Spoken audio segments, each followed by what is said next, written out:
그렇게 또 몇 달이 흐른 어느 날 또 전화가 와요. 검사냐고요? 아니요. 무슨 교도소 교화위원이래요. 교도소 다니면서 이 재소자들 상담해 주시는 그런 분들 있잖아요. 그 교화위원이 믿을 수 없는 얘기를 꺼냅니다. 옥에 들어있는 그 친구가 자기가 범인이 아니라고 한다. 범인이 잘못된 것 같다라고 얘기를 하셔서 뭐야 이게 이러고 이제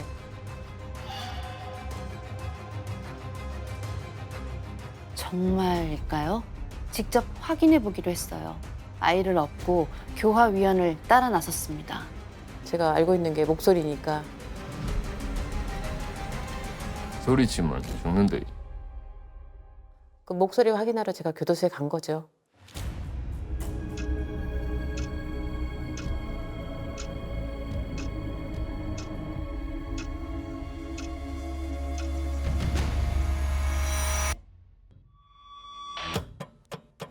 그리고 나오면서 제가 그분한테 얘기한 거죠. 저 목소리 아니다고.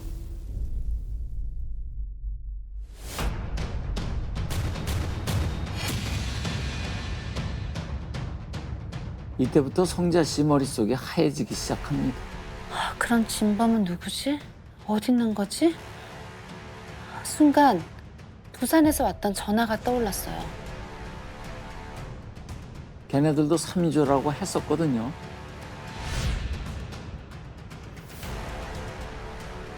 그럼 얘네들이 진범이란 얘기일까요?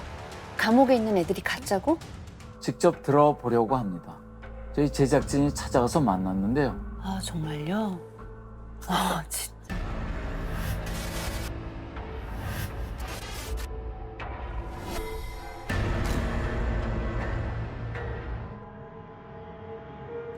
저는 3명 중에 1명이라고 합니다.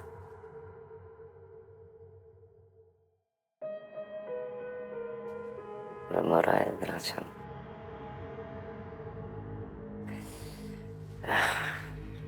어찌 보면 항상 내일의 그 장면 항상 있는 거죠. 항상 남아있죠.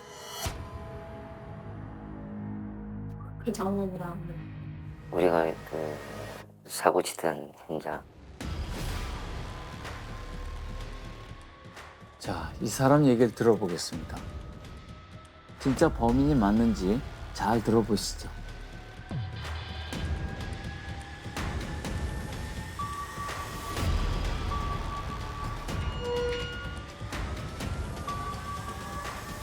소리치면 죽는데. 그 당시에 이 남자는 부산에서 살고 있었는데요. 하루는 친하게 지내던 선배한테 전화가 왔대요. 어렸을 때부터 같이 동네에서 좀 약간 끌락끌락하게 놀았으니까 선배가 놀러 온나. 놀라운 나, 경상도 사투리. 그쵸. 놀러 오란 이유가 뭐 한번 사고 치자 이거겠죠. 그래가지고 올라갔죠. 부산에서 올라갈 때 하여튼 엄청나게 그 눈보라가 많이 춥고 체인방보다 해서 뭐 눈이 많이 와가지고 미끄럽고. 성자 씨 아들 사실 맞아요. 눈이 많이 왔었다고 했잖아요. 그렇게 3인조가 도착한 곳이 성자 씨네 동네였답니다. 이 집을 털까 저 집을 털까 물색을 하는데 마땅치가 않더래요. 다 문이 잠겨 있었거든요. 그때 눈에 들어온 게 슈퍼였대요. 그 집 슈퍼가 그 대문은 열려져 있었고요. 예. 흉기를 목에 대고 손발을 묶고 이 부분은 성자 씨 얘기랑 똑같아요. 문제는 건너방에 들어갔을 때 일어났어요. 그 몸부를 많이 치고 과음을 치료를 하더라고요. 계속 소리를 지르려 하더라고요. 저희 입장에서는 그리 과음을 치면 안 되니까 그래서 더 세게 결박을 하고 이제 테이프를 발라줘.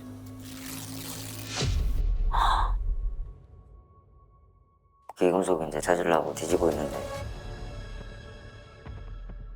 이 할머니가 계속 움직이시더만 갑자기 부스럭 소리가 안 나더라고요. 그거 보니까 가만히 있길래 큰일 났구나. 결박을 빼고 물 도와가지고 좀 뿌리고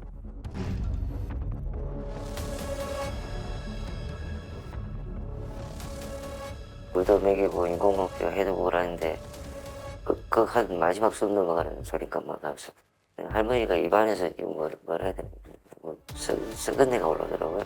그러니까 뭐 할머니가 축 처지더라고요. 그 선배가 그래, 야 빨리 도망가자 도망가자.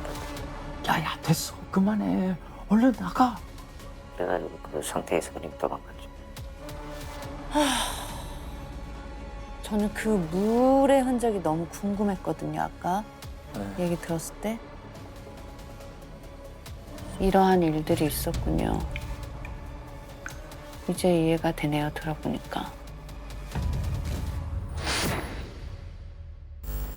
그 길로 부산으로 도망을 쳤어요. 그리고 기다렸대요. 누구를? 경찰이요. 잡힐 줄 알았습니다. 저는. 그 모친한테도 그냥 올라가서 사고 친 것 같은데 뭐 잡혀들어가도 뭐 그게 신경 쓰지 말라고 그랬죠. 이제 곧 잡혀가겠지. 이제 곧 잡으러 올 거야 했는데 웬걸? 안 오더랍니다 경찰이. 잡힐 줄 알았는데 안 오고 그러니까 뭐 약간은 뭐라 해야 되나 뭐 계속 심적으로 그리 불안해지더라고요. 나도 모르게. 그러던 어느 날 드디어 기다리던 그것이 왔습니다. 검사가 부르더래요. 너 수포에서 강도짓 한 적 있지? 모든 걸 인정하고 다 털어놨대요. 공범 2명도 모두 자백을 했고요.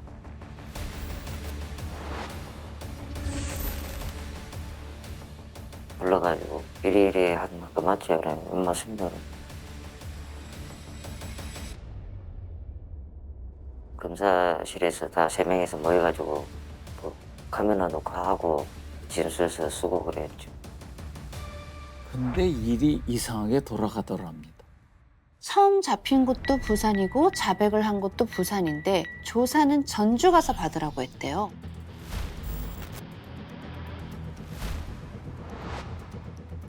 그 사건이 전주에서 일어났으니까 그 전주 법원에서 다시 받는 걸로 알고 있었거든요. 그런데 분위기가 희한하더래요.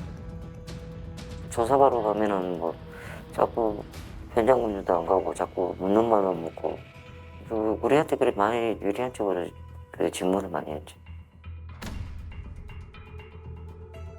그 검사가 꼭 안에서 징역을 살아야만 니들이 벌 받는 거 아니라면서요. 엥? 엥? 이게 무슨 징역을 살아야만 벌 받는 게 아니다? 스님은 그렇게 말할 수 있을 것 같은데 검사님이 이 사건의 검사님이 그렇게 말씀을 한다라는 게 조금 응? 검사도 알고 있는데 뭐 자기도 그 못 마시게 해준다 그런 느낌이 들어요. 대충 감은 옵니다. 음흠. 진범이 얘기하잖아요. 네. 무마시키려는 것 같았다. 결국 어떻게 됐을까요? 당시 진술한 내용이 있거든요.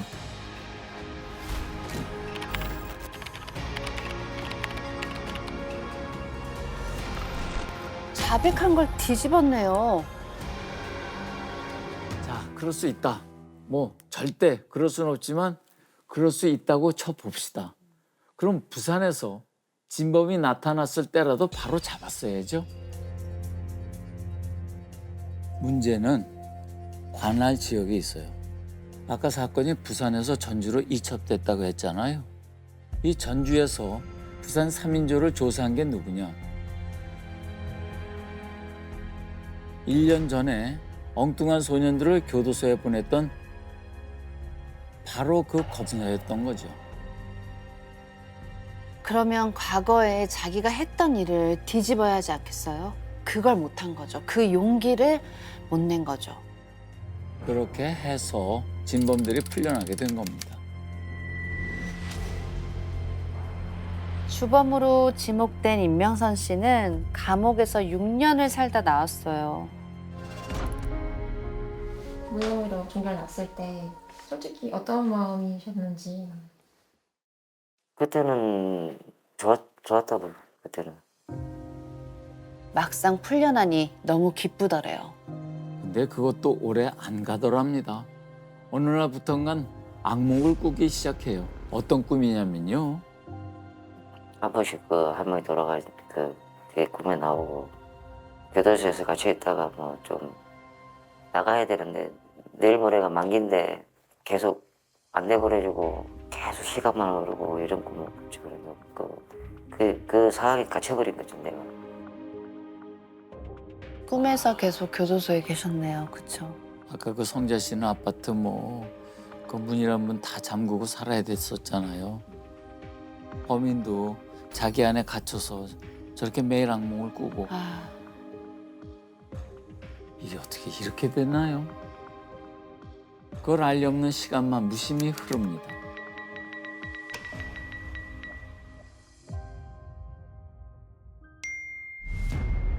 진범한테 문자가 한 통 와요.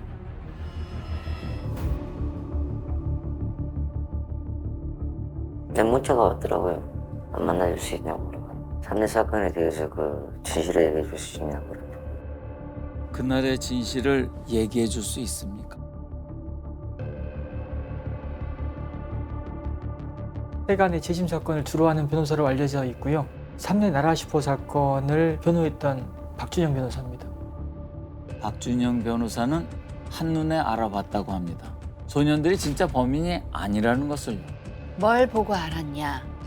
여러분도 아까 보셨던 건데요.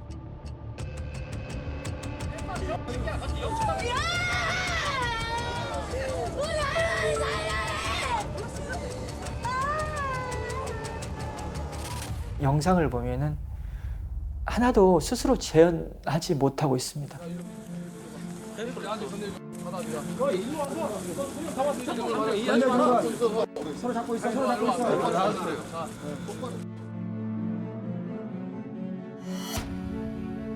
건네주는 거 받고 있어.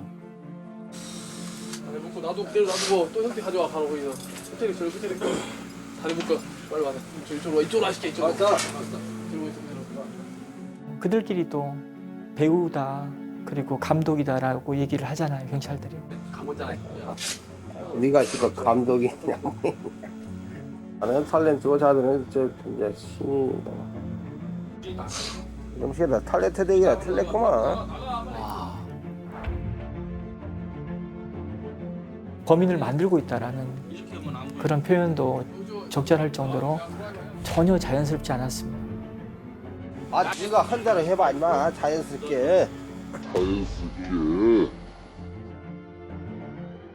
그게 좀 분명히 보였기 때문에 재심이 필요하다라는 생각을 했고요.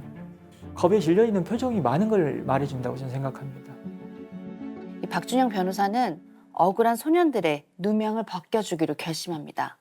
방법은 재심뿐이에요. 이미 재판까지 다 끝났으니까요. 근데요, 말이 쉽지 재심이 쉽겠어요? 법원이고 검찰이고 자기들이 과거에 이미 내렸던 판단을 스스로 뒤집어야 하는 일인데 이 사건은 그래도 희망이 있어요. 왜? 진범이 있으니까요. 법정에서 증언만 해준다면 가능하지 않을까요? 육성이 중요하다고 봤습니다. 설득이 된다면 만나서 법정에서 증언을 하게끔 하는 것이 필요하다고 봤습니다. 이 열일 제쳐두고 박변이 진범부터 찾아 나섭니다. 진범의 연락처를 구하고 전화를 했더니 대번에 만나재요. 일단 좀 약간 얼떨떨했어요. 아, 이 사람이 만나준다? 실제로 보니까 참 어떻게 해야 되나 이런 좀 상황도 많이 들고 그때도 도망갔으면 됐는데 왜 그런지 몰라도 참 야, 이제는 더 이상 못 도망가겠다 이런 생각이 들어서 며칠 후 두 사람이 만났습니다. 그냥 말없이 한 잔 또 한 잔 소주를 들이켰습니다. 얼마 후 작심하고 박변이 먼저 입을 열었습니다. 법정에서 증언을 해줄 수 있습니까?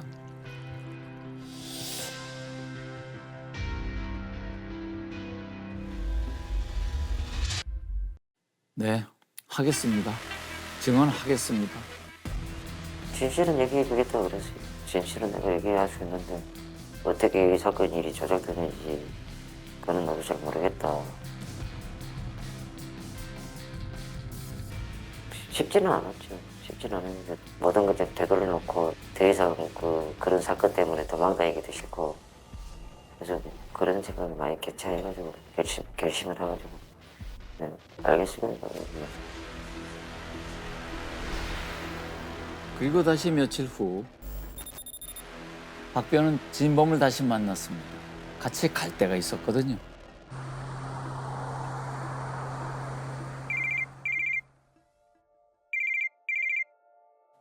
어머니예요. 진범의 어머니. 다 끝난 일인데 네가 거길 왜 가? 지금도 안 늦었어. 돌아와. 어떤 상황인지 짐작이 되시죠? 네, 말리고 계신 겁니다. 세월이 다 지나간 일인데 왜 다시 그 과거를 들추냐고 그런 얘기했지 그러지.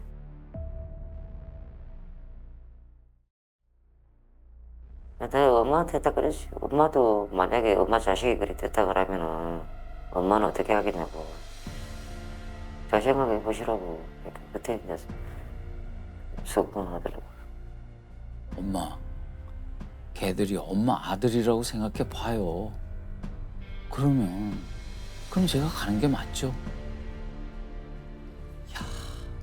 그러니까 진실이나 이런 것들이 하나 얇은 막에 가려져 있는 거예요. 그죠? 엄마 나 가야 돼. 거기서 진실이 싹 바뀌어지는 거 아니에요. 그 얇은, 네?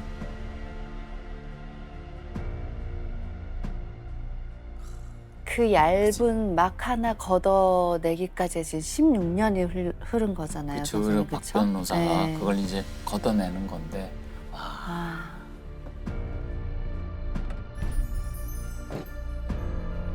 두 사람이 찾아간 곳은 나지막한 산에 있는 묘지였어요. 할머니 뵈러 가는 길입니다.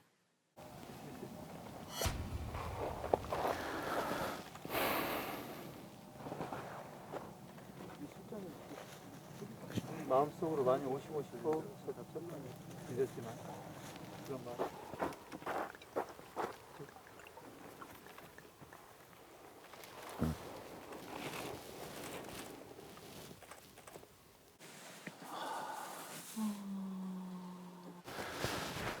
할머니 죄송합니다. 좀 세월은 흘렸지만은 그때 한 행동은 지금도 후회를 하고 반성하고 있습니다. 우리 좋은 데 가셔가지고 편안한 안식을 가길 빌어드리겠습니다.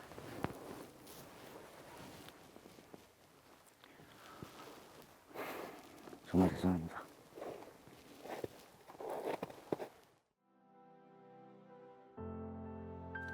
저 어깨를 툭툭 치는 그 손이 이렇게 툭툭 치는데 용서의 모습이 저런 거구나. 좀 일거지가 때문에 뭐 저희 때문에 돌아가셨으니까 해코지에도 좀 달게 받아야겠어야지. 근데 또 사회분이 와가지고 잘 왔다면서 고맙다 그러더라고요. 대로 고맙다 하니까 제가 더 미안. 그래서 계속 눈물이 나오더라고요. 나도 알고 모르게. 내도 모르게 나오더라고요.